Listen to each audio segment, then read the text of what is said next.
impamvu tumara gusoma mvuga impamvu ko ari byo nzavuga cyangwa muza kuvuga kenshi. Ubutumwa bwiza bwa Yesu bwanditswe na Yohana 14 umurongo wa 1. Aravuga ngo nimuhagarike imitima yanyu mwizere Imana nge munyizere. Ubwo kwa data harimo amazu menshi, iyo abadahari mbabwiye ko ngiye kubategurira ahanyu. Kandi ubwo ngiye kubategurira ahanyu nzagaruka mbajyane iwanjye, ngo aho ndi namwe muzabeyo, kandi aho ndi inzira murayizi. 5. Toma aramusubiza ati databuja ntituzi aho ujya. Karamwe handitse ntituzogize gute aho. Inzira twayibwirwa n'iki? Hariho akabazo, inzira twayibwirwa n'iki? 6. Yesu aramubwira ati ninjye nzira n'ukuri n'ubugingo, nawe ujya kwa data nagize gute namujyana. Iyaba mwaramenye na data, uhereye none muramuzi kandi mwamurebye. Uhereye none muramuzi kandi mwagize gute mwamurebye. Filipo aramubwira ati databuja twereke data wa twese biraba bihagije. Yesu aramusubiza ati nabanye namwe iyi minsi ingana iki koko kandi wari wamenya Filipo? Umbonye ababonye data. Iki gituma uvuga twereke data wa twese. Niwizeye yuko ndi muri data na data akaba muri nge? Amagambo mbabwira sinyavuga ku bwanjye, ahubwo data uguma muri nge ni ukora umurimo we. Ukomeje ivuga 15 nimunkunda muzitondera amategeko yanjye, nanjye nzasaba data azabaho undi mufasha kubana namwe ibihe byose. Niwe mwuka w'ukuri, nishoboka bisi bamuhabwa kuko batamurora kandi batamuzi, ariko mwebweho muramuzi kuko abana namwe kandi azaba muri mwe. Sinzabasiga nk'imfubyi, ahubwo nzaza aho muri. Hasigaye umwanya muto abisiraye bakimbona, ariko mwebweho muzambona. Niko handitse?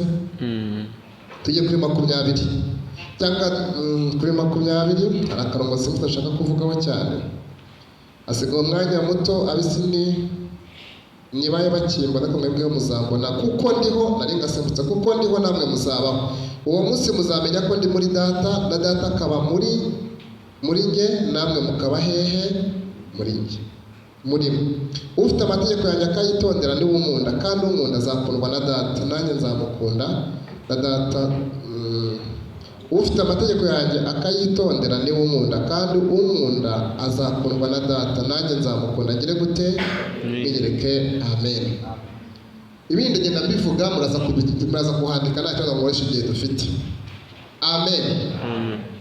Ngewe ku bantu bambonye bwa mbere nkunda kwigisha kuruta kubwiriza, kubera yuko maze icyumweru gitambutse iki ngiki cyabanjije turimo ndimo nigisha Nyarugenge muri rasha w'icyumweru cyose, twarimo tuganisha muvuga ngo umuntu ni iki. Naho nababwiye ko nkunda kwigisha kuruta kubwiriza. Abantu banzi nuko nahamagawe. Rero iyo umuntu anumiye mba nifuza ko twiga cyane kuruta kubwirizwa. Iyo ngeze mu banyeshuri rero ho bimbera ni amata by'amavuta, bashaka kuko nzi ko mukunda kwiga, muzi ko biga kuba muri mu ishuri. Ni byiza ko abantu biga bashaka ko twiga. Buriya ikibazo iyobokamana rifite hano mu Rwanda n'ahandi ni ikibazo kimwe, nuko abantu batigishwa. Abantu barabwirizwa, abantu bavuka babwirizwa, barangiza bagakura babwirizwa, bakanasaza mu byo barimo kwagira gute babwirizwa. Uri bumbaza kubwirizwa n'iki, kwiga n'iki?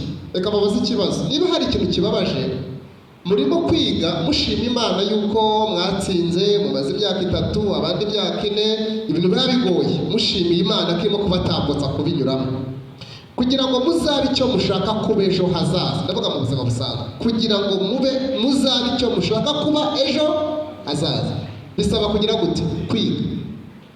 mpamvu muvunika mukarara ijoro mugasoma mukajya kuri Google mukagera gute mugashakisha kugira ngo nibakubaza n'icyo usubiza ubashe kugira amanota meza, ubashe kugira diplome nziza, ubashe kuzabona akazi keza, uzaba icyo ushaka kuba cyo wagize mu nzozi zawe ukiri muto kugira ngo ukigereho. Nta muntu ushobora kubyuka mu gitondo ngo narangiza afate ibyuma ajye muri salle dope ajye kubaga abantu atarabashije kugira gute. Nimuvuge turimo turiga. Haleluya. Amen. Agatuti bagakureho turebane. Amen. Gafite amapine gasorye. Tugiye kuganira, turaganira kuri amagambo dusomye. Ndaza muraza kuva mu topic ndimo nganira. Nanze kuvuga topic isuko nazi ko nagomba kuvuga ngomba kwigishaho. Perezida nuko ngiye kuvuga mu ibintu byinshi ariko biza kuza kugwa ku kintu kimwe muza kumva. Amen. Tuvuge cyane amen. Amen. Ntabwo ushobora kubyuka mu gitondo ngo nuko wumva bikunze ubishaka bikurimo wumva ufite ishyaka ufite agahinda abarwayi abaganga babaye bake ngo byuko ujye muri salle dope kubaga abantu. Ntabwo bibaho. Ahubwo si igikoro urabanza ukamara imyaka myinshi ingana yo muramara kugira ngo uzabe doctor, kugira ngo uzabe umuganga. Biragusaba kubyiga, icya biragusaba umwanya, biragusaba amafaranga, biragusaba igihe, biragusaba kuvunika, biragusaba kwitanga kugira ngo uzabe icyo ushaka kugira ngo ute kubejo. Ntabwo ushobora kubyuka mu gitondo ngo ahite yambara itaburiya narangiza ajye imbere y'abanyeshuri abe teacher, abe mwarimu, abe professor yigisha abantu. Ntabwo bibaho. Ntabwo bibaho ibyo bintu. Ahubwo bimusaba imyaka mbere yo kubanza kwiga kuba ki mwarimu. Ntabwo ushobora kubyuka mu gitondo ngo ahite afata imodoka ngo nuko yumva ngo ayizi ngo ajye mu muhanda polisi iramufata. Biramusaba kubanza kumara igihe kirekire yiga imodoka, akora ibizamini. Ejo nabonye perime ndashima Imana. Haleluya. So namara gukora ikizamini akabona perime abona kwemera kujya mu muhanda, cyo gihe wujuje ibisabwa. N'ibindi mba mu itangazamakuru. Ntabwo wabyuka nguze kuri mikoro uvuge ngo nuko ngukunda kuvuga. Wakora amakosa benshi. Hari amahame agenga itangazamakuru ugomba kubanza kwiga. Niba bavuga ukamenya ibintu bitandukanye kugira ngo ukore uwo mwuga. Ikintu cyabajije abayobozi banjye nuko ibintu by'iyobokamana byo umuntu abyuka ako kanya akahita ahinduka evangelist, akahita ahinduka apostle, akahita ahinduka pastor, akahita afungura church cyangwa akahita afungura ministeri kuko ngo afite amavuta, afite umwuka wera. Noneho mumaze bisiga ku mwuka wera nabizi. Iyo umuntu avuze kwiga bagira ngo umwuka twamwirukanye. Muza akamaro k'umwuka wera mu byo yavuze twasomye hariya ngo nabikomeze kubisoma. Umwuka wese ikintu aza gukora cyangwa yaje gukora birato Yesu aravuze ngo uwo mwuka azabigisha mu kuri kose. Umwuka arigisha. Ikibabaje rero kinana n'agahinda ngewe kenshi iyo mbwiriza mbivugaho nuko abarokore batemera kwiga. Niyo utemera kwiga upfa utamenye, ukura utamenye, ugafata utamenye ukazapfa utamenye. Kandi kugira ngo wemere kwiga ni uko ubanza kwemera ko ntacyo uzi kugira ngo ubashe kugira gute kwiga. Iyo wibwira ko hari icyo uzi uba ntacyo uzi ushingiye ku byo wagombaga kuba uzi cyangwa wagombaga kumenya.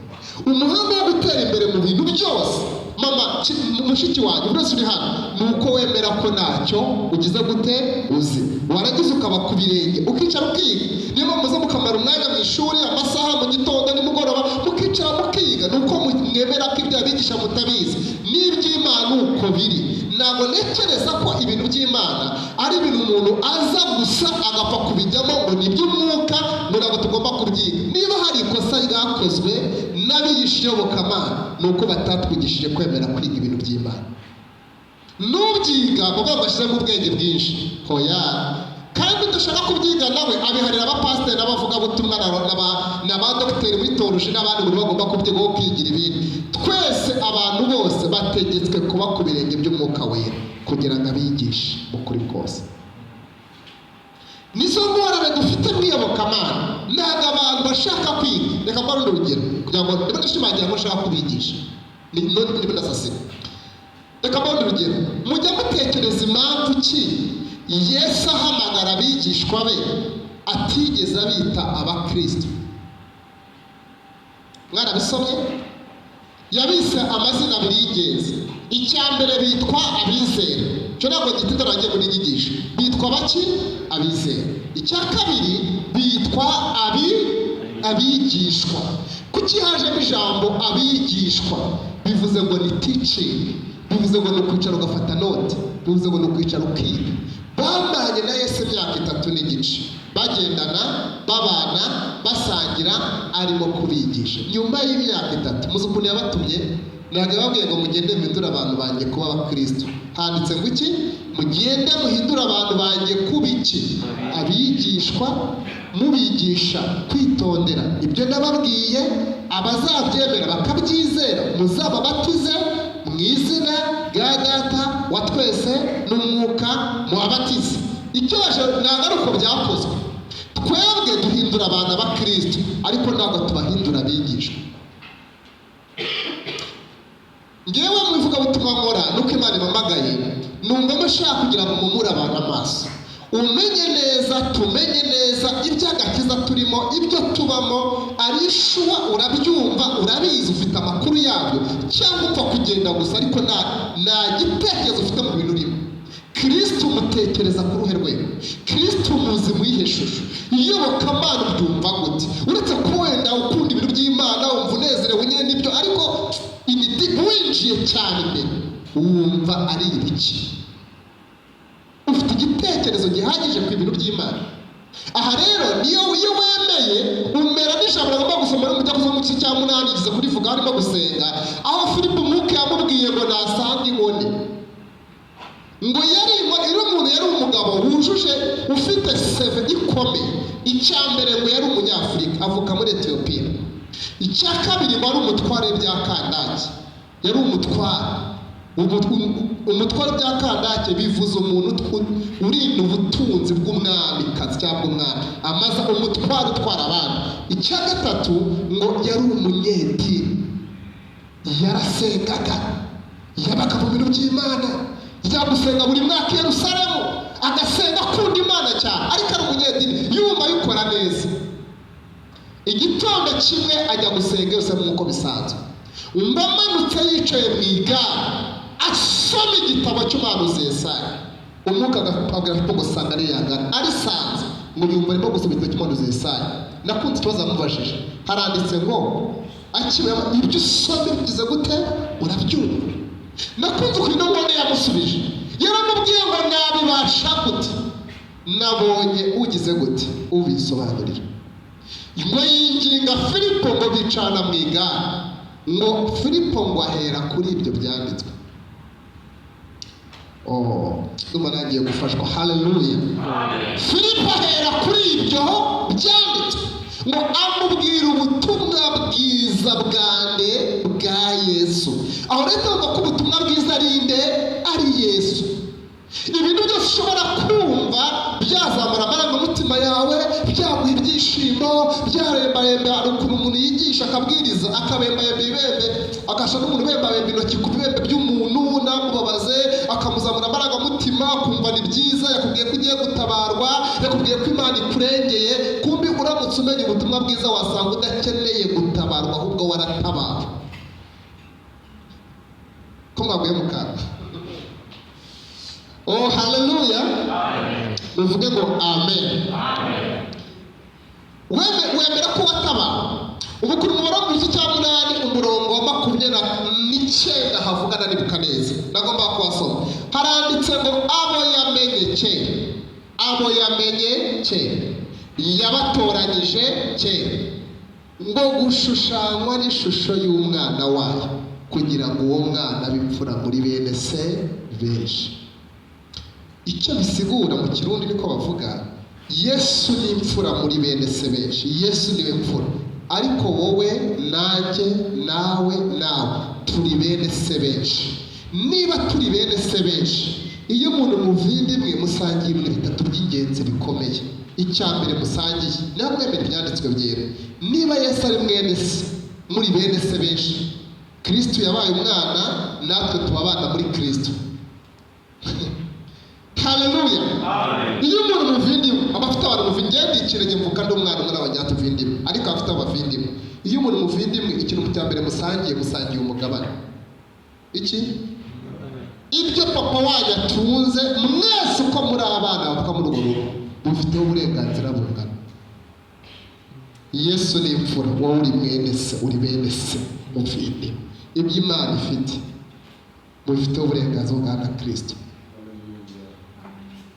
Niyo mpamvu batu icya kabiri niwo nako kintu naza gutinda nageze ku nyuma ushaka kugeraho, kuko igihe n'igishara cyumva muri cyane. Icya kabiri umuntu wamusangiye iyo umuntu muvindimo muri abaraganwa. Iki abaraganwa biratubwira ngo twebwe turabaraganwa nande na Kristo. Niba muri abaraganwa bivuze ko icyo bazamuraga n'icyo bazaturaga. Ntabwo mu byo biraremereye ku rwego ruruta cyane kubwira ngo Imana iguhaye viza ugende wanezerewe cyane. Viza iracibitse cyane ku rwego ruri hasi cyane ufata viza ukegereranya n'icyo Kristo yakoze n'icyo Imana yakoze muri Yesu, uba urimo gupfobya agakiza. Kukubwira ngo Imana iguhaye umugabo ukumva ni ikintu gikomeye cyane gihambaye, ari ishuwa kirakomeye kiracibitse ujyanye ku cyo Imana yakoze muri Yesu. Ikibazo uwo muntu aba afite ubyakira muri urwo rwego ntabwo aba afite amakuru y'icyo Imana yakoze n'icyo yamuhereye muri Yesu, bituma agira ngo hari icyo Imana igiye gukora kugira ngo yumve ko yagezeyo. Bakubwira ngo Imana irakuzamuye ukumva ni byiza, nyine urazamutse, ikuvanye ikujyanayo ku rwego rwo kujyana kuri uyu. Wari uzi ko Imana yakuzamuye mbere y'uko njye nabikubwira, ahubwo urabizi ko yakuzamuye. Biratubwira ngo Yesu apfa twarapfaye, azutse turazuka, azamutse turazamuka, aho yicaye niho twicaye. None utekereza ko ari iyihe ntebe ushobora kwicaraho isumba cyane Imana yakwicaje? Niyo mpamvu ufite iyo mitekerereze uba ufite amakosa yo kurebera Imana mu biboneka, kandi urebera Imana mu biboneka uba urimo gupfobya icyo Imana yakoze, kuko ntabwo Imana ibonekera mu biboneka, ibonekera mu bitaboneka. Niko mu Baroma handitse 8 haravuga ngo ibitaboneka byayo nibwo bubasha bwayo. Narivuze ngo haranditse ngo 8:20 handitse ngo kuko ibitaboneka byayo, kuko ibitaboneka byayo, ibitagaragara byayo nibwo bumana bwayo.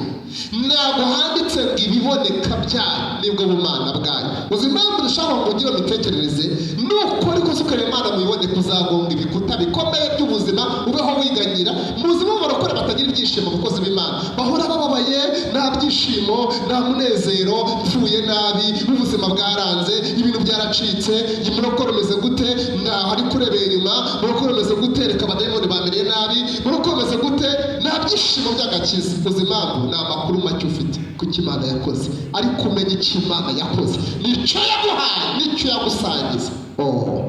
Ubu utuye mu nzu y'ibirori, nicyo dufite. Abo yamenye kera, yabatoranyije kera.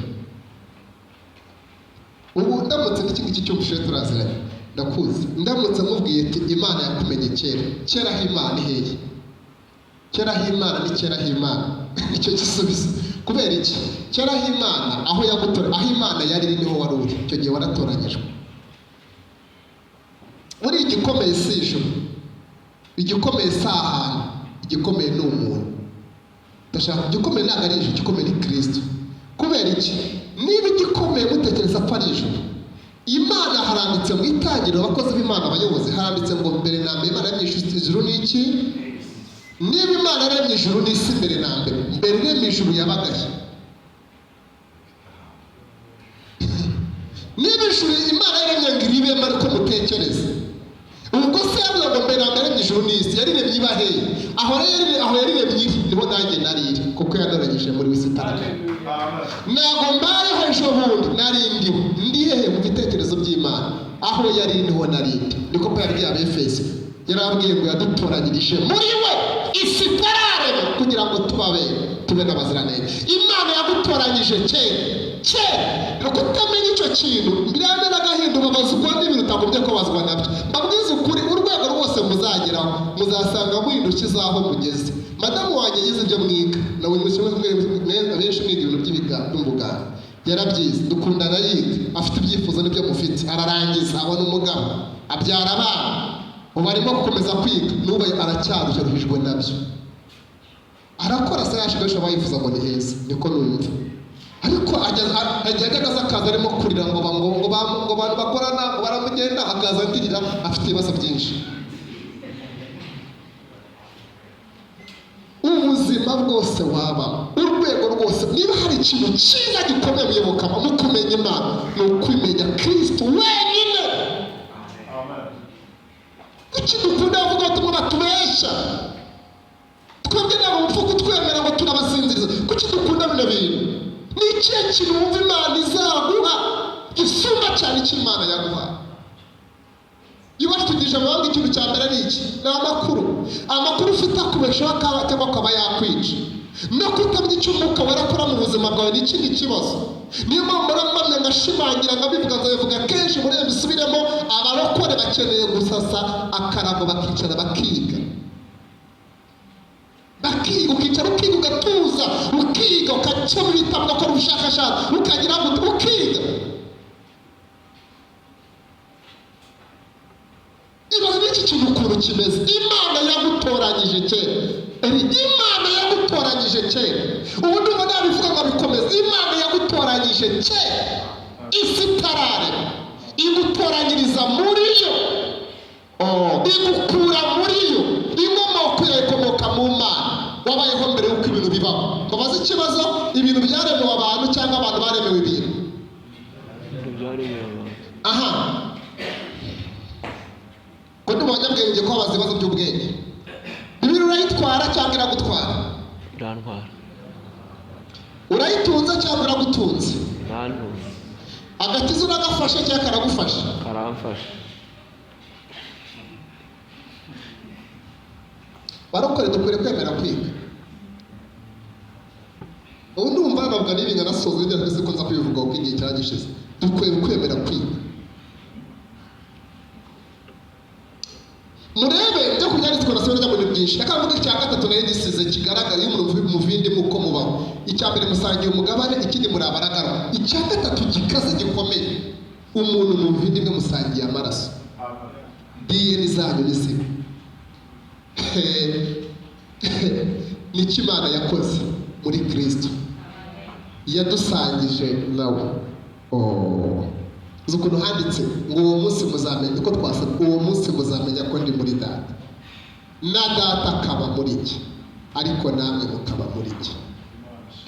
Umva urwego Imana yagushizeho. Kristo ari muri Data, Data ari muri Kristo, ariko nawe ntabwo uri kure y'abo ngabo.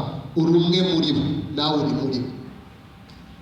Icyo afite nicyo ufite, icyo ashoboye nicyo ushoboye, kuko muri umwe. Siko byanditswe bivuga.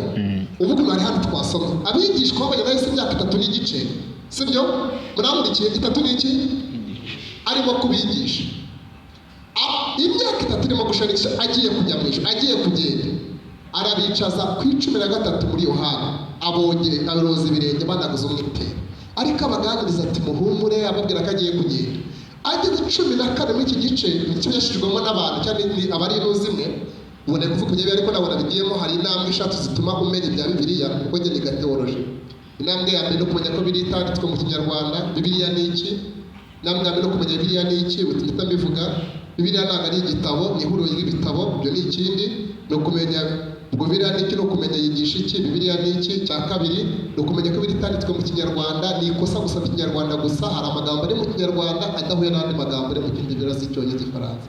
Ugasanga ari ijambo ufite wafashe mu Kinyarwanda uzi ko ariko kuri wajya mu cyongereza cyangwa mu kigira icyo ugasanga siko rivuga, kuko mu gusemura hagiye hatakara umwimerere w'ijambo. Icyo ni ikindi. Icya gatatu, umaze kumenya Bibiliya ni iki, wamenye kutazi mu Kinyarwanda. Icya gatatu, ukamenya igice kibanziza icyo urimo gusoma.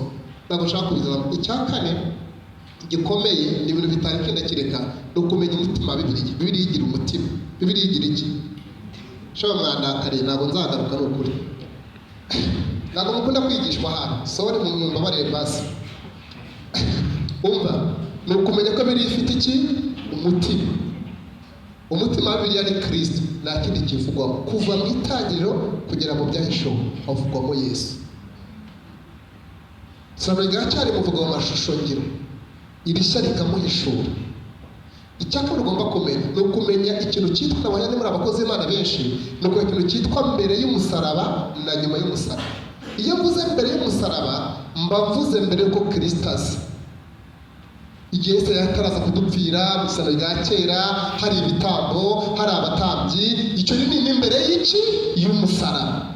Ibyakorwaga byashushanyaga iki? No kongera ukanamenya nyuma y'iki?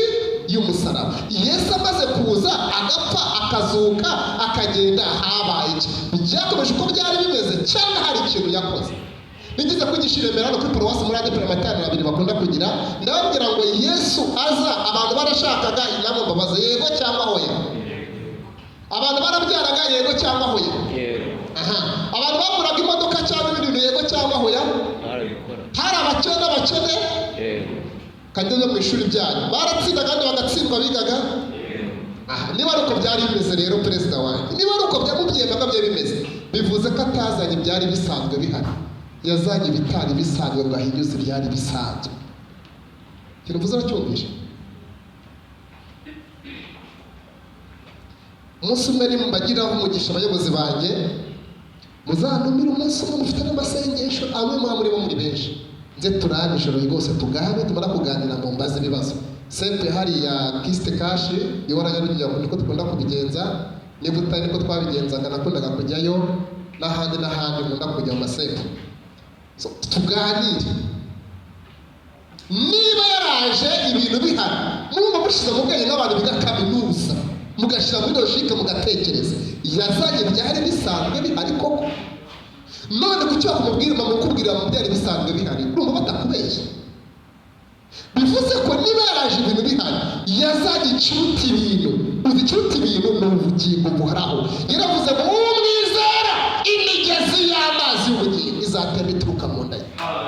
Azagira isoko ituruka muri we. Bene bagamba azafite ibyishimo atavoma hano, hagafite ibyishimo bituruka indani muri we.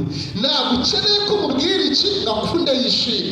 Ukivuga utakimubwiye, iyo agize umubabaro afata ku mazi amurimo akayanywa, yarangiza akaririmba agaseka neza. Njyewe n'imfubyi mama ajya apfa mfite amezi 9, papa mfite imyaka 2 n'ikirenge, mvuka ndi umwana umwe, nta mushiki nta mukuru nta murumuna, mvuka ikanobano hakurya mu kajagari. Bamaze gupfa wacu baranyenze banjugunye no muri Nyungwe n'ubuhamya burebe ntabwo nabujyamo. Nkura ndi umwana utishimye ubabaye, ufite umubabaro mwinshi umeze uko. Igitondo nabonyemo ibyishimo n'umunezero. Haleluya. Ni igihe nahishuriwe, nakiriye, namenye icyo Imana yakoze mu buzima bwanjye binyuze muri Yesu. Nta rwego rw'ubuzima uzageramo ngo ugire ibyishimo birenze ibyo waboneye muri Kristo. Yesu niwe soko y'ibyishimo wenyine. Yesu niwe soko y'amahoro wenyine. Yesu niwe soko y'imbaraga wenyine. Yesu niwe soko y'ubuzima bwiza wenyine, nta kindi wongeyeho. Kandi Yesu niwe butumwa bwiza, nta kindi wongeyeho. Kuki abantu bongeraho utuntu mukabyemera barokora? Umuntu akaza imbere yanyu mu gitanda gikomeye mwateguye akabwira imigani mwiza mu wa mbere primaire ayihuza na Yesu. Yesu ntabwo ari umugabo wambika utuntu ngo umusiga ibirungo akundane bamwumve, ubwo arumvikana. Ubuzima bwamusiga ibirungo ni uko batamuzi bamuvuga uko ari. Yesu niwe byishimo byacu. Yesu niwe mahoro yacu. Yesu niwe imbaraga zacu. Yesu niwe gakiza kacu. Yesu niwe muziro w'ubuzima. Murebe yangone ngo ahera kuri ibyo byanditswe amubwira ubutumwa bwiza bwa Yesu. Biratubwira ngo baragenda mubwira amuganiriza ngo bombi bagera ku mazi. Filipo n'Imoni. Imoni baza Filipo aranditse ngo Imoni baza Filipo amubwira ngo ikibuza kubatizwa n'iki? Dore amazi nawe urahari. Filipo nibaza ngo wizeye mu mutima ko Yesu ari umwami. Turi ukuri namwizeye. Ukuntu handitse ngo bombi bajya mu mazi. Bivuga ko ari amazi yagize gute menshi. Bombi bajya hehe? Mu mazi. Filipo n'iki? N'Imoni. Arayibatiza. Akibatiza.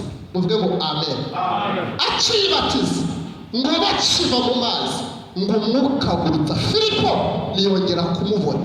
Umutegeye muri kugeze bigende kuno handitse ngo ako kanya yabone ngo nibwo yatangiye kugenda yumva inezerewe.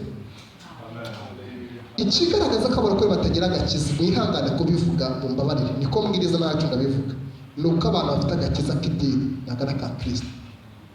ni abanyedini beza, abapantekote beza, ariko si abakristo beza. Kandi ntabwo idini riruhura, ahubwo ritera umuruho. Kristo wenyine niwe kiruhuko. Biratubwira ngo ni ikiruhuko cy'isabato. Iyo utabimenye ugira umuruho, bagize mikoro, bagize kubwiriza, bagize ugahora urushye kandi uri mu rusengero ufite imihango y'idini, kuko utazi agakiza. Agakiza ni Kristo wenyine, kandi Kristo ari international, ntabwo ari lokale muri ADP tabarizwa n'ahantu. Kristo agera hose. Iyo ufite agakiza k'idini ugera idini ritari, ugatakaza agakiza, kumbi ntako wagize. Kuko hari ibintu ukora wihisha ngo nuko idini bikubwiye. Uhora woroshye, mbese wumva uboshye uziritswe uzi uko umeze, ugeza kwibambirika ku tuntu two mu rusengero n'idini, perezida wa sepa atambana, ukajya ufite utuntu nta byishimo ugira. Nuko utiyigishijwe. Itangira kugenda inezerewe. Kuki abantu batagira umunezero w'agakiza? Kristo yakunda kwigisha, twarakwanye kuri Fred yakunda kubivuga ngo umunezero w'agakiza. Kuki umuntu batagira umunezero w'agakiza? Umunezero we w'agakiza. Naba ndiho, naba mpfuye, nzi ko nkundwa n'Umwami Yesu. N'ibyishimo byanjye. Abakera nibwo ubuzima babayeho.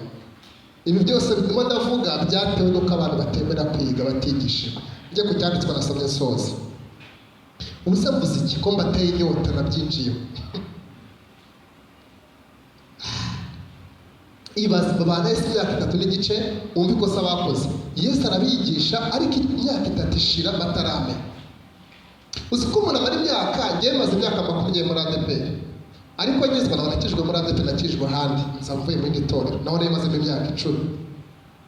Maze imyaka igera muri 16 n'irindwi mvuga ubutumwa, muri za segonderi n'ahandi. So, nshobora kumara iyo myaka yose. Ariko naramenya Yesu, kandi ndirimba Yesu, kandi mvuga ibya Yesu. Ibaze bamwaye muri bikino kibazo babaje, ikigaragaza ko abantu bameze, mbabyibuze batagira umuntu babara muri bo. Ikigaragaza ko batigeze bamenya Yesu, ababigishwa ba Yesu. Yesu abazamukana, amaze kubakarabya ibirenge 16 muri Yohana, aragiye bazamukana umusozi ngo bicaye atangira kubaganiriza. Ngarebye abona imitima yabo yihebye, bababajwe nuko ngo babwenge agiye kugenda. Itabwira ngo ariko biti, nimuhagarike imitima yanyu, mwebwe nimwizere Imana, nanjye munyizere. Kwa data hari amazu. Kira cyo umuntu agisobanuye, ntabwo yavuze ngo hari amazu uko umutekereza. Iriya babyita ni imvugo shusho. Bibiliya ishobora kuvuga iki, ikavuga agenda, ariko ishaka kuvuga igitabo cy'indirimbo. Iyo ivuze ari ikintu cyo kumva iki, hari igihe utamenya ikirimo kuvuga. Muko ntabwo mu ijuru Imana izatubagira ibibyibushye, tuzaba mu mazu y'izahabu. Na zahabu ziriyo, kuko haravuga ngo iby'amaso atigeze abona n'iby'amatwi atumvisha, ibitarinje mu bitende byo biriyo. Niba utekereza ko ijuru hari zahabu n'inyanja y'ibirahure kuriya byanditse, nuko ntabwo ariko bimeze. Nasibe ntabwo muzi ibirahure, izahabu ntabwo muzizi, sibyaje mu bitekerezo byanyu. Hoya si icyo birakubivuga, ni imvugo shusho yerekana ikiruta icyo kiriyo.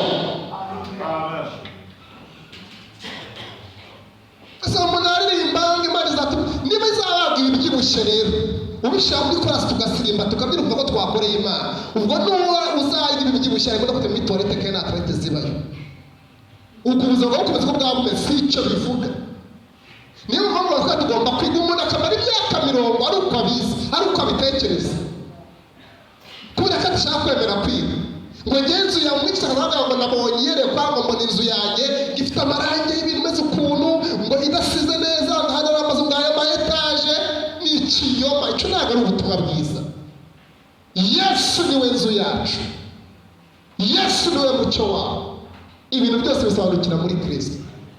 Girabye kada kubijyamo, yabwiye ngo nimuhagarike imitima yanyu, nimwizere Imana, nanjye mugira gute munyizere.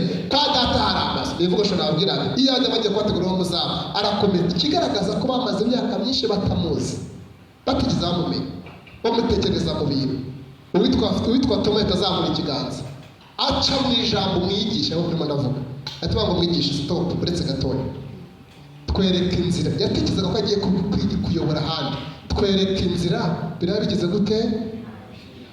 Yesu yahita amureba mu maso avuga ati Toma, imyaka tumara, imyaka tubanye muri senta, imyaka tubanye muri iri torero rw'umuzanye wacu, imyaka tubanye mu masengesho, imyaka tubanye Toma, kumbi ntabwo uzi ko ari njye nzira, ari njye kuri, ari njye buzima. Ijambo ubugingo rivuga itorero y'epfo ni njye buzima. Yesu ni inzira, ni ukuri, ni ubuzima.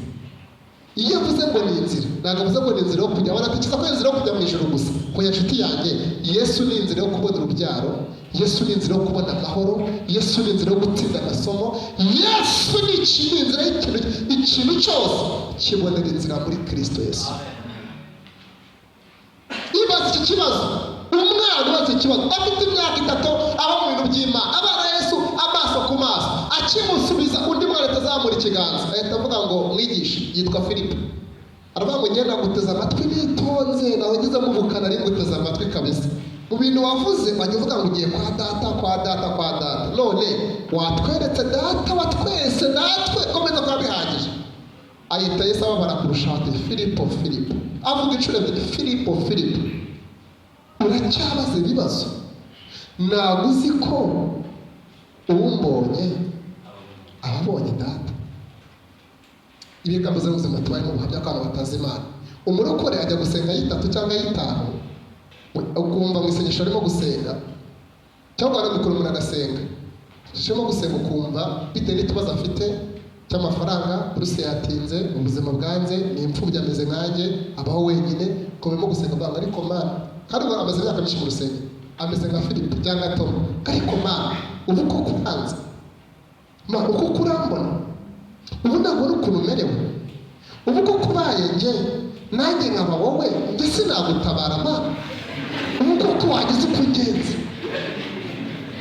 Kandi ariko Imana ni umubyeyi, ni umubyeyi iramwumva nyine, kuko umubyeyi yumva umwana utazi kuvuga yadidi Imana. Ibaze urwo rwego.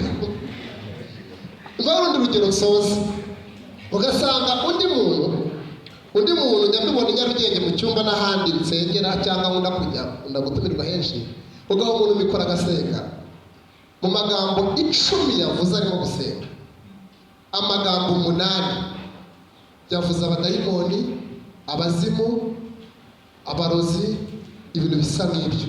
Nino mu magambo 3 yavuze asoza nibwo yavuzemo Imana. Kandi buriya uko umuntu atekereza niko ari. Impamvu n'umuntu avuga abadayimoni benshi ni uko yuzuye abadayimoni benshi. Kubera iki? Yanga ndavuga ijambo rikomeye. Umuntu agizwe n'amakuru afite, imitekerereze. Umuntu agizwe n'ibice 3: umwuka, ubugingo n'umubiri. Buri gice cyose kiragaburirwa kugira ngo utarwara indwara, ugire igikuriro, ugire ukuntu ubaho mu buzima bwiza rw'inyuma. Bigusaba kwiga ingo yuzuye. Iyo uriye nabi urwara indwara z'imirire mibi. Umubiri wubakwa n'ibirinda indwara, ibyubaka umubiri n'ibitera imbaraga. Murabizi muri abaganga kundusha. Nicyo ugomba gukora. Wariye nabi hari ingaruka zigaragaza ko umuntu yariye nabi. Muzi umwana wariye nabi ari mu muhondo, icyambere agira ubwenge buke, mu ishuri nagafata. Ndavuga umwana apara muri kaminuza, kugira ngo mvuze muri umuntu wariye nabi gufata biramugora, kuko ubwonko bwe ntabwo bwabonye intungamubiri ngo agire, biramuvuna, agafata atinze bikamuvuna bitewe n'amateka. Icyaka umuntu wariye nabi ararwaragurika. Ubu bamaze mu busanzwe bize Kristo murabizi. Agira gute? Ararwaragurika. Indwara yose imufata vuba. Icyaka 3 umwana wariye nabi aba yoroshye. Bamukina agapira wamukora akahita atakangurimo kumvuna. No mu mwuka nuko bimeze. Iyo umuntu yariye nabi bigaragaza n'igikuriro cye, bigaragazwa n'imvugo ye, bigaragazwa n'uko akomeye. Ibaze kugira ngo umuntu akore isengesho, njya mbivuga mureba rukore, mureka tuganire mu magambo 10 ukavuga abadayimoni, kandi wowe uri ingaruka y'ibirimo kuvuga. Iyo uvuze ikintu misimuka cyaremeka, ubivuga ugira ngo urimo kubirukana, kumbi naho bagenda. Ikigaragaza ko batagenda, abana bivuga batanabizi. Yesu yaravuze ngo murwanye Satani nawe azagira gute? Ikibazo mfite ni iki, tumurwanya gute? Kurwanya ni gute umurwanya Satani? Kuri uyu muntu avuga ngo gatika, ndagukandagiye, ndagusunitse, ibyo tubivuga nyine dushyizemo imbaraga tugashyira mu ndimi zitandukanye. Nicyo cyitwa kurwanya Satani. Kiriya impamvu bitanakora mu barokore benshi, tukazana umurwayi twamutereka mu banyamasengesho dufite ngo ni abinginzi bacu, kandi mu isezerano rishya ntabwo haba abinginzi n'abanyamasengesho. Mu isezerano rishya twese turi abanyamasengesho. Ubwese ngakosora kumva ko ari umuntu ugomba dufite hano hanze abapasiteri batwara amafaranga ngo nzagusengera nzagira gute, byose ibyo bintu byose biterwa n'umwana ko wabatigishije. Ugasanga umuntu afite umuntu umusengera muri shyari no gusengera. Ese Imana yakugize umwana, n'uriya ni umwana, ninde ucaho kugira ngo ugere kuri data? Mu rugo mfite abakozi babiri, mfite n'abana b'abakobwa babiri. Abana b'abakobwa ibaze bagiye kongeraho bakifuza guca ku mukozi. Umukozi dufitanye isano y'akazi no kumuhemba. Umukozi arakora agira gute? Shaka mwavuze ndamuhemba, sicyo dupfana.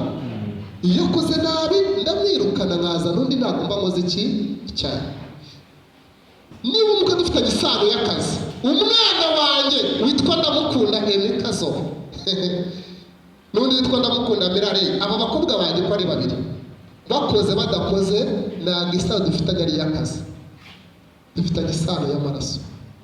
Ndi muri bo nabo bari muri njye. Nicyo Imana yakoze. Tujya muri Yesu, niko Imana yakoze muri Kristo. Twebwe nta muntu tugerera kuri data. Data ari muri twebwe, turi muri data. Turi abana bari mu mwana, n'umwana uri mu bana. Kutumva iki rero, ufite umuntu ugusengera. Muri sha ntabwo bagusengera, muri sha dufatanya gusenga. Naribuze ngo nyuma y'umusaraba nta muntu wo gusengera ngakunda ngo niwugira. Hari abapasiteri n'abantu bagiye ndabivuga kuri radio no kuri mfite rero tubica bajyabivugaho. Hari abantu bitwa ko ari abakozi b'Imana mama, bafite amatitira akomeye, bigaragara ko bagera ku Mana mbere y'abantu. Imana ibumva kurusha abandi, utaciho ntabwo ubona Imana. Hari amadini ngo iyo umupasiteri yaje Imana iba yaje, yagenda Imana ikaba yagiye. Iyo yaje abakristo baba benshi, iyo yagiye bava mu rusengero. Mbese abantu bubatse ibintu by'ikinyoma biyeretse abakristo ariko ntibiyobereka Imana. Ni n'abantu babonga igikuta cyo kuba imbata z'abantu, niba imbata za Kristo. Ninde ukugerera kuri data? Ninde ukugerera kuri data? Biratubwira ngo umwenda watabutsemo kabiri kugira ngo buri wese agere imbere y'Imana. Cyakora wabwira perezida cyangwa pastor Eric cyangwa perezida cyangwa ikindi, mfasha dufatanye gusenga. Hari ikintu kingoye, mugafatanya gusenga. Muri bibiri ahantu hanze muri abasirimu, nakugiriye ku musozi, nagize gute mama shenge, icyo cyitwa ikinamico, ntabwo ari agakiza. Wabwira abantu ngo bige ngo ndamukunda ibintu avuga ngo biragoranye, ngo kwiga muyobora tutarize. Ibaze aramubwira ngo Toma, Filipo, ntabwo urabimenye, ntabwo ubizi imyaka tumaranye, ntabwo uzi ko iyo umuntu yambonye ababonye data. Ukimbona wabonye data, uracyambaza data kuri urwego uriho, uracyambaza ngo nyereka inzira koko. Avuga byinshi igihe ahita avuga ikintu umwuka azakoreho nsoreza rero. Ibibazo byose birimo murambaza mu yandi magambo mutaramenya mudasobanukiwe. Ahita avuga 15 ngo nimuramuka mu muntu muzitondera amategeko yanjye, nanjye nzasaba data abaho undi mufasha wo kubana namwe ibihe bingahe byose. Ndashimira Imana ko umwuka wera abana natwe ibihe byose. Iki nacyo cyabindi nyigisho, umwuka wera abana natwe ibihe bingahe. Abadafite amakuru bagifite bajya kumushakira. Buriya ntabwo ibihe byiza biba ahantu, ibihe byiza biba mu muntu. Ni ahantu hariho na hamwe ujya gushakira ibihe byiza. Ngiyo ngeze hariya kiravivurwa, hariya ni nyaruka ngo utabara kizabura tuzina tw'abarokore.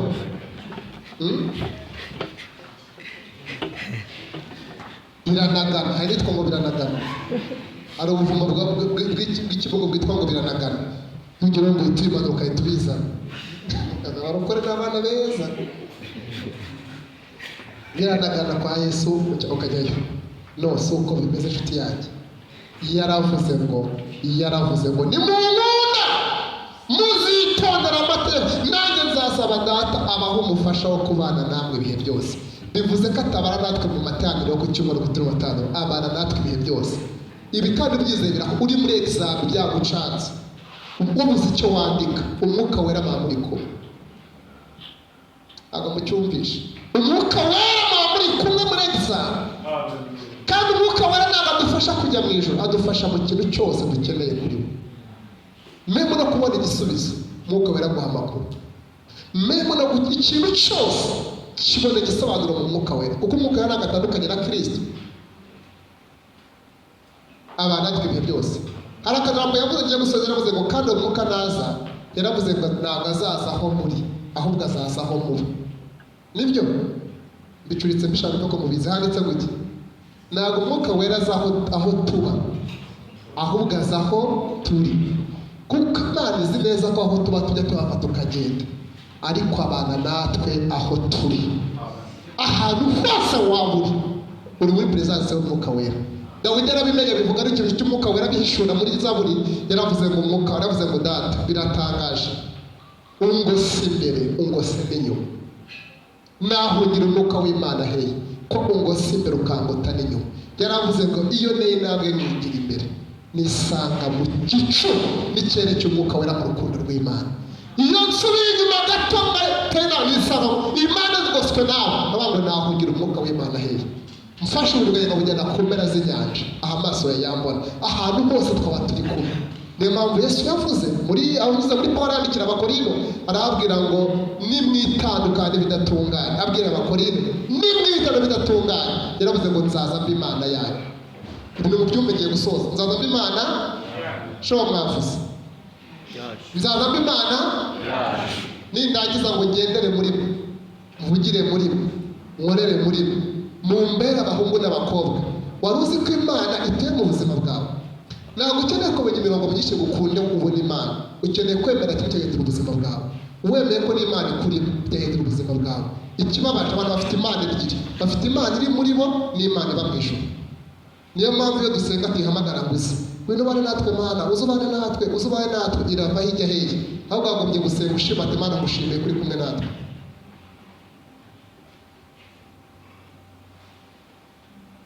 None se njyewe numva ikibazo dufite muri Bibiliya rero, abantu inshuti yanjye ntabwo bashaka ko Bibiliya ibigisha. Ikibazo dufite bo bashaka kwigisha Bibiliya.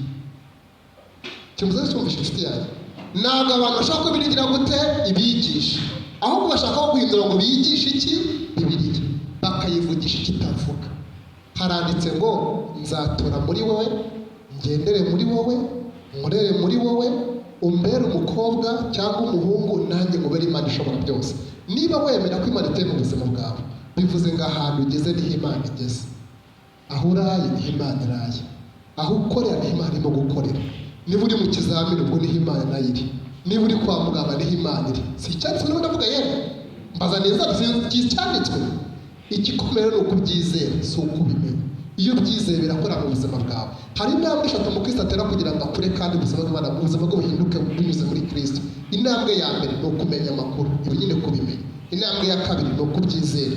Intambwe ya gatatu benshi badakunda gutera ni ukubaho ubuzima bw'ibyo wizera. Kubaho ubuzima bwabyo nibyo wizera Imana, zibikumara icyo wizera Imana. Ugera mu kaboko bavuze n'u Rwanda bavuze induru, nibyo ukunda Imana pe, ariko si kwibuza amanota ubigira ikindi kibazo.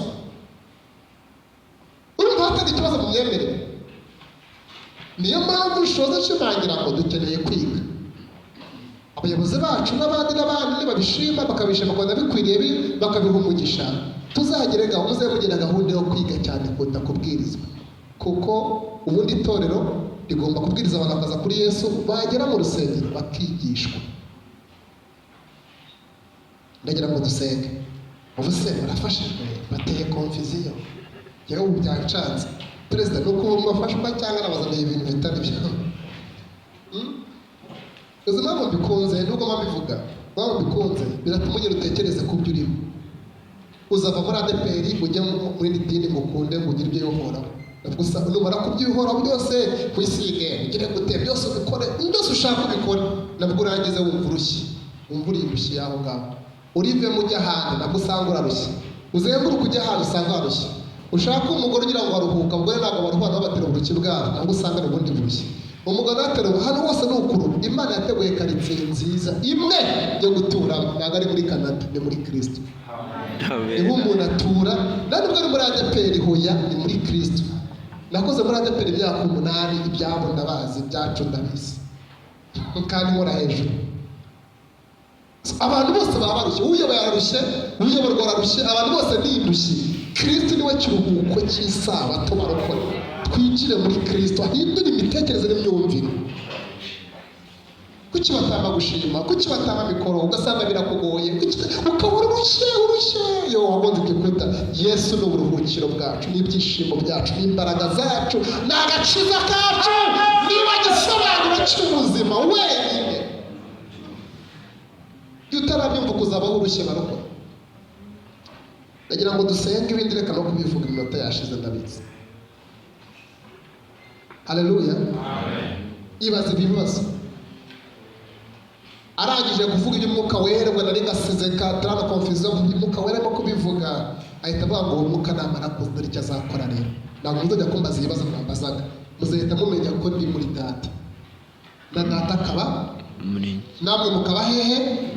Njya mukurigisha ivuga ngo twebwe turi abana bari mu mwana. Umwana avuga ni Kristo, niho dutuye, niho turara, niho twibera, niho twirirwa. Ariko kandi uwo mwana ari muri twebwe, agendera muri twe, aba muri twe, twabaye umwe. Iyo basezeranya akajya ko bakugira ibitekerezo bagakurikiza ko nyine ukavuga. Babwira ishingiro riri mu gusezerana ko bashakanye. Genda umugabo maze imyaka 7 nshatse. Iyo basezeranya abagabo abageni, hari ijambo bavuga ngo icyo Imana yateranyije niho akagira gute ugitanga. Iri jambo risoma gusa mu gihe cy'ubukwe. No mu Efeso havuga iby'ubukwe. Icyo tumura zasegaseranye n'aka n'umugabo akaramata ibintu ngibyo, kandi bakamushingana z'umugore n'iz'umugabo akazivuga, umugore araganduka, umugabo agakunda akabivuga. Ariko mbabwira ihishurirwa ririmo rero. Nabyo ibintu byo no kubishurirwa. Bibiliya ivuga ko turi iki? Turi abageni. Siko mubizi?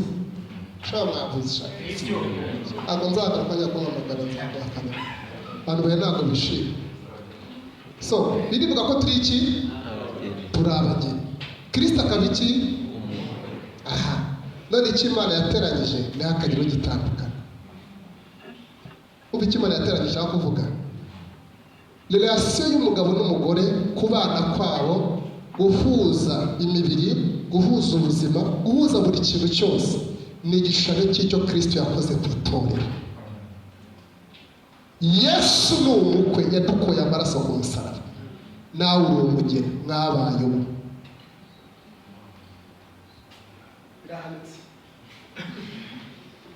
Ntabwo rero no kubisobanura, ariko umva icyo kintu. Noneho umuntu akaza akigisha agutandukanya n'icyo.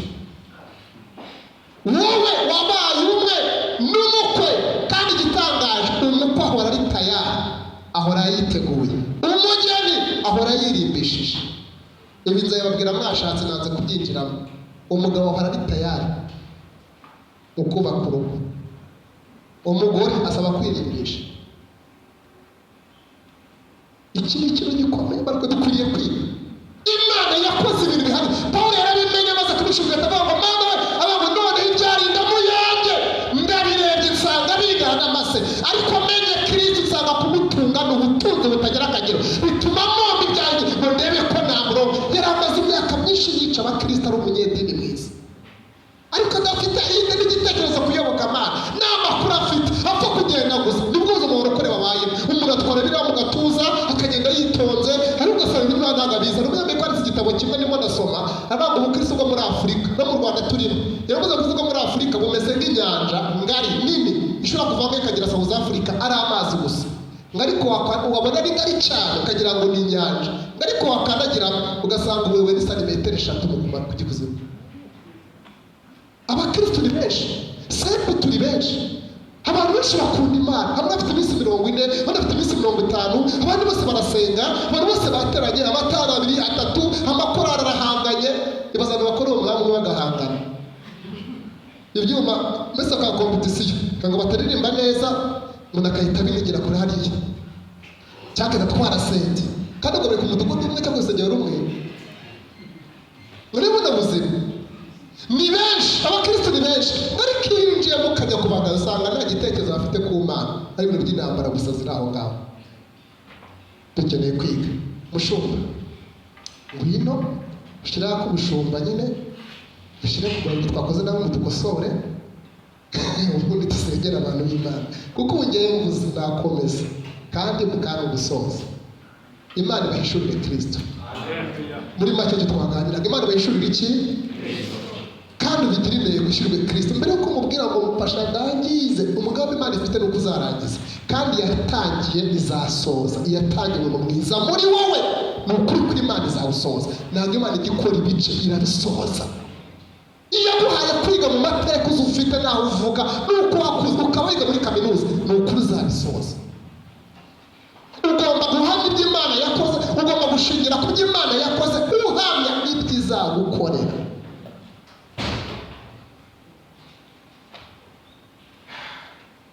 Turi abana bari mu mwana, n'umwana uri mu bana.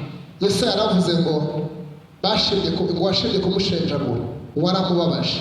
Ubwo azitamba igitabo gukora ibyaha azabona urubyaro. Yesu yarapfuye maze ahita abona urubyaro. Muzi ko Yesu yabyaye?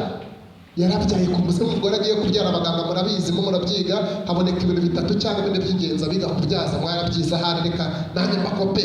Umugore ugiye kubyara abanza kugira icyitwa imigendo. Imigendo murayizi? Ntabwo muyizi, ntabwo murabyara. Ni igihe umugore yumva afite ibise, yumva atameze neza, ibise byatangiye kubyitwa imigendo, yumva atameze neza. Icyakabiri cyangwa umugore agira icyitwa ibise. Ibise ni igihe atangiye kugenda azamuka hafi kubyara umwana, hafi kugera kwibaruka. Icya gatatu umubyeyi agira bihe bise, habaho kwibaruka akabyara. Yamaze kubyara haboneka ibintu bibiri by'ingenzi, haboneka amazi n'amaraso. Kristo yagize imigendo, urimo kwigisha abigishwa be. Ababwira ngo muhagarike imitima, nimuhumure, ndagiye ariko nzagaruka mbatware. Iyo yari imigendo. Hashize akanya agira ku bise, baramukubita umubabaro w'ibise. Umugore yageze ku gise ababaye cyane, agira agahinda akababara cyane ukomeye cyane. Yesu agize umubabaro maze umugore uri ku bise arakubitwa, mu ijoro rimwe ajya mu nkiko zigera kuri enye, bamukubita bamuhubwira gute byari ibise byo kujya kubyara akabyara itorero kugira ngo ahindure ibyo biraza n'ibindi bishya. Icya gatatu bamutece umurimo, baboneka amazi n'amaraso. Ntabwo byose birarangiye, abaratubyaye. Iyo umwana mubyeyi musangiye amaraso muhinduka abana b'umwana. Data turamushimira. Ntabwo dufite ikibonezamvugo n'amagambo twavuga bino ngo byumvikane. Nta nubwo ari twe tubivuga, Umwuka Wera abivugira muri twebwe, kugira ngo imitima y'abantu yakire ubuzima, kugira ngo imitima y'abantu yakire kubaho, kugira ngo imitima y'abantu yakire kubaho, kugira ngo imitima y'abantu yakire kubaho. Ibyo wakoze bisumba cyane ibyo wadukorera. Aho wadukuye haruta cyane aho watujyana, aho tujya. Ibyo wakoze birakomeye cyane.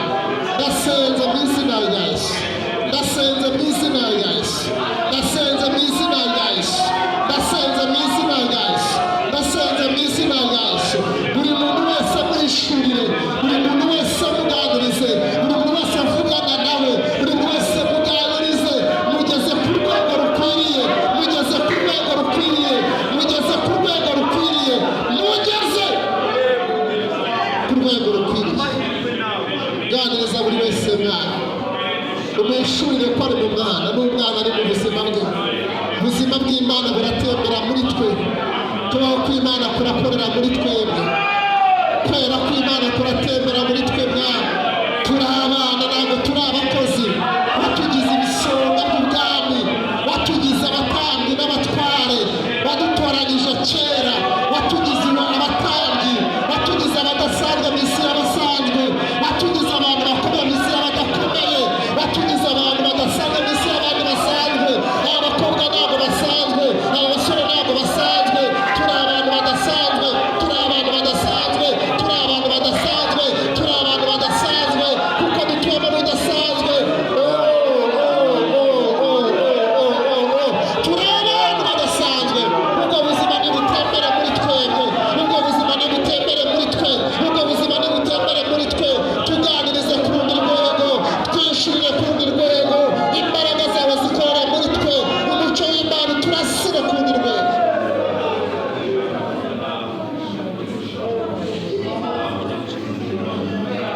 Ubuzima bw'Imana butembere muri twe mwana. Twongere tuguhishurirwe, twongere tuganire nawe,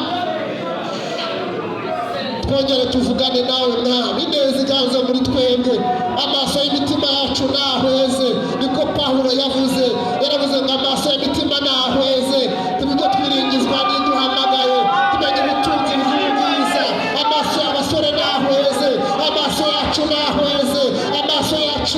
niyabone, amatwi yacu niyumve, umwuka warabaganiriza imitima yacu, natwishurire ikiturimo kiruta ikituriho, ubwiza bwe buraganza muri twe Mwami.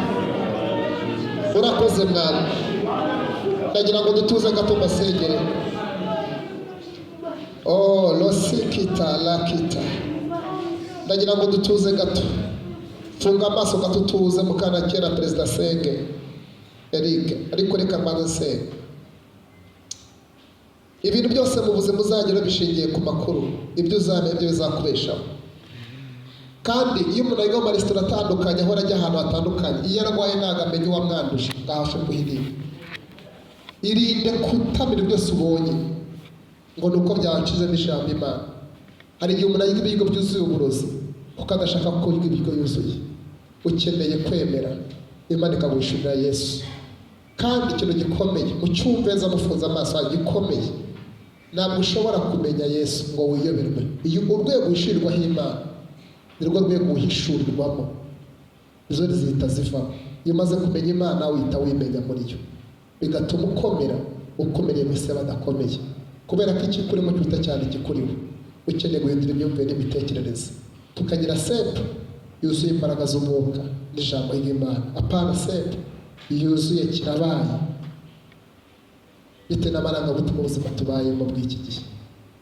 Data, nsengeye bene data n'abashiki banjye, ijambo ryawe rimeze nk'ikinini umuntu ashobora kunywa akagenda akira gake gake akisanga yakize indwara yari arwaye. N'iri jambo ndasenze ngo ariko rikora mu buzima bw'umuntu uri hano, rikora ari hano, rikora agiye Butare ku bazagiye Butare n'ahandi muri stage, rikora ari mu modoka, rikora ari ahantu hose, rigende rikora azisange yakize, kubera ko ikimurimo kiruta cyane ikimurimo. Imbaraga ziturimo twazigiranye n'abadayimoni baturwanya, kuko imbaraga ziturwanya ni imbaraga zakozwemo, ariko Imana niyo yaje mbere izikoramo izica intege. Nta ntwaro n'imwe bacuriye kuturwanya yagira icyo yadutwara. Uri muri twe nta mwanzi. Mbese ni iki cyadutandukanya n'urukundo rwawe? Ni amakuba, ni ibyago, ni ubukene, ni ukurenganwa, ni ubupfubyi se, ni ikihe? Nta na kimwe, kuko menye neza, niko Pawulo yavuze, nubwo byaba ibyago cyangwa ibindi, byose bifatanyiriza hamwe kunzanira ibyiza. Mwami, tuzamuye bwo kumenya, twihishurire Mwami. Hari ibintu wakoze isi igomba kumva, hari ibintu wakoze bikomeye isi igomba kumva. Abakera babimenye bemera guhomba. Uravuze ngo ubwami bw'Imana bumeze nk'izahabu nziza zahishwe mu murima, umuntu aziguyemo arazitwikira, umunezero umutera kugurisha. Reka tugurishe amoko, tugurishe ibyo twakundaga, tugurishe ubusore n'ubukumi bwacu bwiza, twemere kugura izahabu nziza z'agaciro. Urakoze gandize buri muntu wese, kandi ijambo ry'imbaraga mu mitima y'abantu. Maso yacu ahumukire gukubona. Hari umuntu muri mushaka musengera utarakizwa cyangwa wasubiye inyuma, mufunga amaso yawe. Ndagwendera muri Kristo Yesu, ntabwo waremeye guhangayika no kuba ufite biriya bintu byakubaza. Waremewe kuba ubuzima bwo kunezeza Imana, wewe mugabane wawe. Satani yarakugiganyije, ariko aya ni amahirwe Imana iguhaye kugira ngo ijambo rikuzure. Niba uhari ndagwendera muri Kristo, uzabona ikiganza itonye bikimanure. Nta kintu twenda nakubonye, abantu badakunda kugira cyane. Ndahita gusengera, yego nakubonye, nawe nakubonye, mwese nababonye. Abaza kubishima bazegera ubuyobozi. Reka mbasengere. Data, mu izina rya Yesu, bene data n'abashiki banjye bazamuye ibiganza, so kugira ngo tubabone kuko wababonye, ariko ndagira ngo uganirize imitima yabo, ubakure mu mwobo w'agahinda n'amaganya bishingiye ku mateka. Hari igihe umuntu yisanga ari imfubyi, yarasigaye wenyine, yarahemukiwe, akumva yanze Imana. Ariko ndagushimiye ko ijambo ryawe rizura. Umwanditsi aravuze ngo ijambo ryawe ryarazuye, niko Dawidi yavuze. Yaravuze ngo rinde ritabaza, rimurikire intambwe z'ibirenge byanjye kugira ngo nasitare. Iri jambo niribazure, ribabere umucyo, ubuzima bwabo buhindurwe n'ijambo ryawe, imitekerereze ihindurwe n'ijambo ryawe, imibereho ihindurwe n'ijambo ryawe. Umucyo umurikire ibitekerezo byabo, ibyabacaga intege ubice intege, byabacogozaga ubicogoze, byabarwanyaga ubirwanya. Ciye karande z'iwabo, abarota inzozi mbi, abarabashigagurika, abagira imitwe ikomeye mu bizamini, abagira indwara z'ibifu n'ibindi bitandukanye. Ciye migozi, aba ni ibyaremwe bishya. Iyo umuntu ari muri Kristo aba ari icyaremwe gishya. Ibya kera birashira, byose bigahinduka bishya. Ciye ibyo mu mateka yabo, ciye uburwayi bwabo, ciye ubukene bw'iwabo, ciye ubuswa bw'iwabo. Mbateretse mu kiragano gishya, mbateretse muri Kristo Yesu. Ibyo turabirebye mwana. Komeza uganiriza imitima yabo, kandi twese uganiriza imitima yacu mu izina rya Yesu Kristo umwami wacu. Tuvuge twese ngo amen. Amen. Twongere cyane ngo amen. Amen. Mwakire abayobozi banjye. Bwana turagushimiye, tugushimiye imbabazi zawe gishugira, urukundo rwawe ruhoraho iteka ryose, ubuntu bwawe ni bwinshi. Dufite umugisha kuko twakumenye, dufite umugisha kuko tugenera ibyo kurya bya buri munsi, ukaduha umutsima w'ubugingo, kandi urangurura mu materaniro yacu aho duhurira, kugira ngo imitima yacu yumve ijambo ryawe ikizwe naryo. Ukeneye ko tukumenya, ukeneye ko duhishurirwa, ukeneye ko imitima yacu kwakira, ukeneye kwigaragaza mu buzima bwacu. Niyo mpamvu uduhereza ibyo kurya bimeze bitya, kugira ngo bidukuze bitugeze ku bugingo. Turagusabye ko uturinde kuba nka bamwe bagenda nk'amaganya y'isi, agahita ko ngo abamaramo imbaraga bakibagirwa za mbuto bahawe. Ahubwo turasenze ngo ijambo ryawe risohoze umurimo waryo, atari muri iri teraniro gusa, ahubwo mu buzima tubayemo bwa buri munsi. Hariho abigishwa nakunze bagiraga umwete wo gushaka mu byanditswe byera ibyo bigishijwe. Natwe twigishe gusesenguza ijambo ryawe, uduhe iby'umwuka ngo tubisobanuze iby'umwuka, dukure dukujijwe n'ijambo ryawe, atari amagambo, atari iby'abantu, ahubwo ibya Kristo, bitwegereze Kristo. Duhereze umwete wo gusoma, umwete wo gusenga, umwete wo gushakisha, wo gusobanuza, wo kwiga izina rya Yesu. Kandi ubwo wari umaze kwishura Pawulo wamuhuje na Ananiya kugira ngo amusobanurire, kandi amurambura ibiganza ahabwa imbaraga.